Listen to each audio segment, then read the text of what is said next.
Hello and good morning to all of you. Afternoon, actually.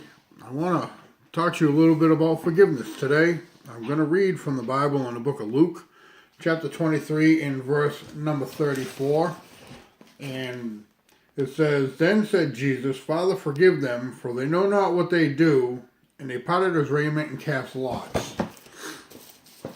Jesus asked for forgiveness. We see here that a look at Calvary, we can understand forgiveness and how we may be forgiven. And it's very important that we see these things. Jesus, right to his enduring time, right while he was dying, in that closing act of human malice where everybody was against him. They were making fun of him, teasing him, and everything else that was going on. Now, you got to remember, he was whipped, he was beaten, they ripped the hair out of his face. He was a bloody mess when they put him on the cross. And they took those nails or those spikes and they stuck him in, and they pounded him up, and then they stuck him up on that cross, and that cross would fall into a hole, jarring himself. And he endured all of this shame. And while he was doing that, in suffering, he said, Father, forgive them, for they know not what they do. Now, to me, this is a huge thing, because that love shows that Christ was interceding for us. He was asking God, forgive these people. Who?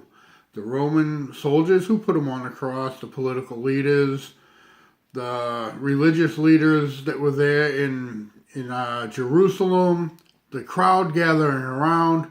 And because we have all sinned, in our ignorance, we are part responsible as well. So Christ, he died this horrific death. And even though he was in that much agony and he was dying, he said, Father, forgive them, for they know not what they do. They're ignorant to what it is they're actually doing. My friend, people today are ignorant to Christ. They really are ignorant to him. And that's not good. We got to understand who he is. This is God in the flesh who came down here, and he now intercedes for us. So many people pray to like Mary and the different saints and whatnot for intercession. But Christ is the one who intercedes for us. I'm going to read to you really quick out of the book of Romans, chapter 8, verse number 34. Who is he that condemneth? It is Christ that died, yea rather, that is risen again, who is even at the right hand of God, who also maketh intercession for us. It's Christ that makes intercession for us. He's still up there pleading our cause, seeking to forgive us. That love that aids all of us because it cares for us. We need this love in us.